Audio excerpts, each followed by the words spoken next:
Hi everybody, it's Anne here from positivelypapercraft.co.uk, and I'm back with a quick, well, tip I suppose, but I don't normally do a video on a Thursday, but I really wanted to share this with you quickly. Now you know how at the moment I've been doing a few things with the laminated pockets, and I have to say I'm quite obsessed with them at the moment. And what I thought I could do was, I just want to show you this, because this is where I keep all of my framelits and thinlits now, because I used to keep them in these like folders, but I found because I was having to go to the cupboard, get the folder out, open the folder, sort through them, I wasn't using them really as much as I should be. So I bought one of these big plastic tubs, and I just keep my dies and stuff all in here now. So I've took them out of the folder, I've kept them in the little plastic wallet so that I can just sift through and just pick out what I want really.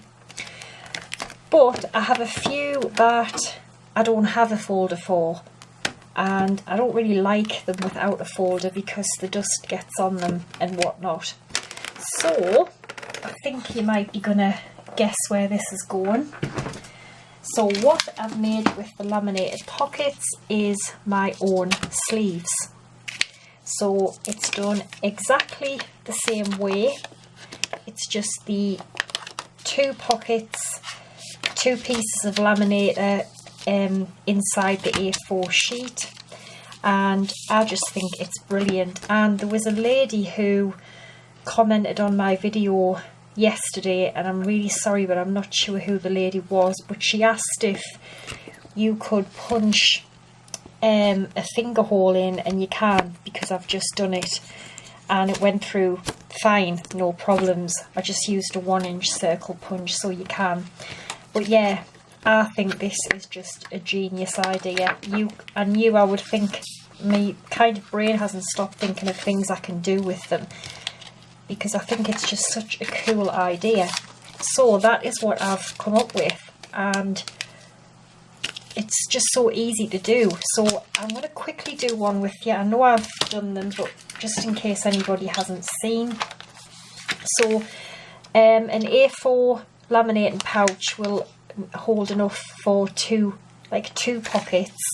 So to make a pocket, it depends on what size your magnetic sheet is, to be honest, but mine happens to be and I've, oh damn, where's the measurement gone? I think I've hid it underneath something.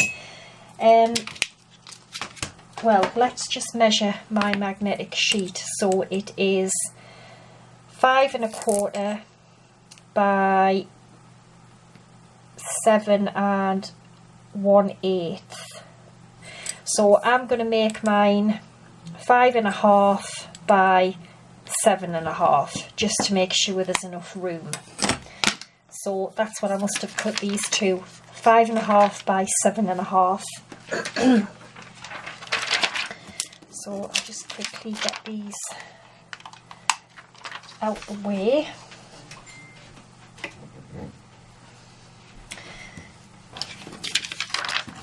Okay, so I've got another A4 laminating sheet here, and I'm just going to open it up, take one of my 5 1/2 by 7 1/2 pieces that I've cut, and I'm going to open it up, and I'm going to turn each piece round the opposite way. So we've now got the two shiny pieces inside and the matte kind of side on the outsides. And I'm going to place them back together, and I am just going to pop them in this A4 sheet.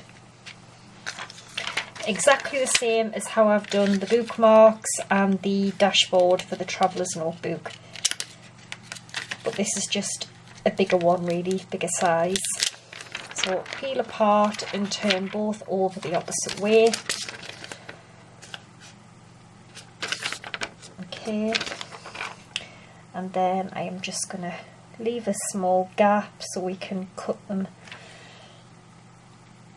and just pop it in, make sure they are on top of each other the same, then just close it over and you'll see the two pockets inside there. So I've got the laminator heating up, it should be nearly ready, and then we will just pop, you can see them there, we'll just pop this through in a second.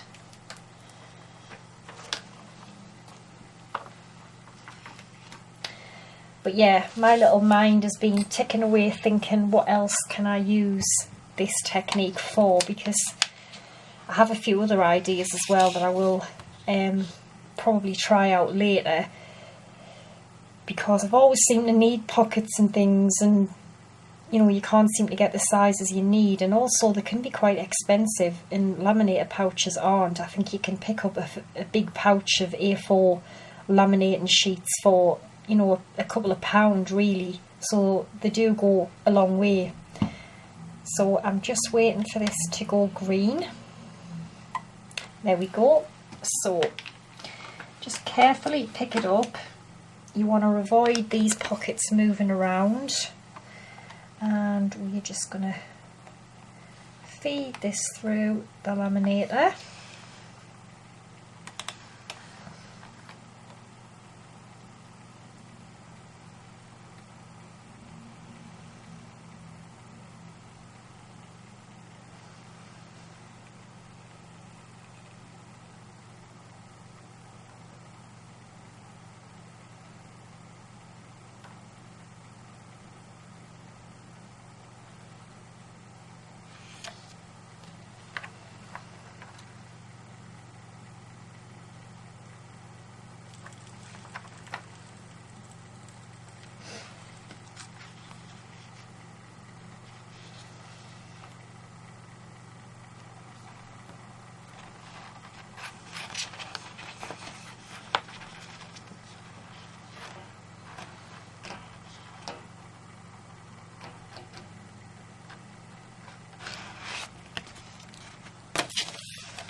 There we go. Let's knock this off and quickly grab my paper trimmer, and I'm just going to separate them in the middle because I'll just do one pocket with you now. So I'm just going to cut it in the middle. Now don't cut into the pouches because you will open them. We don't want to do that, not yet anyway.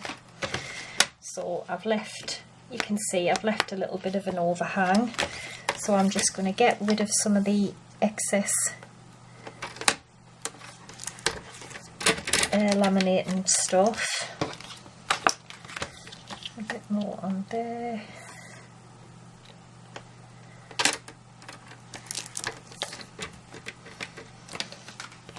Okay, so that is it there. I've just left small little amounts, and then the top one, this is where I want to open it, so I'm going to cut just under the pouch because I want to open it now, you see, at the top. So as you can see, I've cut that off, and with some luck, there we go. We have a lovely strong pocket. I just think this is fantastic. So I've got a 1-inch circle punch, and I'm just going to pop it on the top, about halfway down, punch, and it punches out a great little finger hole there. And then I'm going to take one of my large letter framelits, these things are amazing, and just open it up here. With a bit of luck it should fit. It does. Slide that in. There we go. We've got our very own protective pocket for our dies. I just think that's brilliant. So, you know, I like them stored in this because it protects them, it keeps the dust off them, and I just think it looks better. So I hope you've enjoyed this, another way to use this technique, and I'll be back again tomorrow with my usual Friday tutorial. So thanks for watching, take care and bye for now.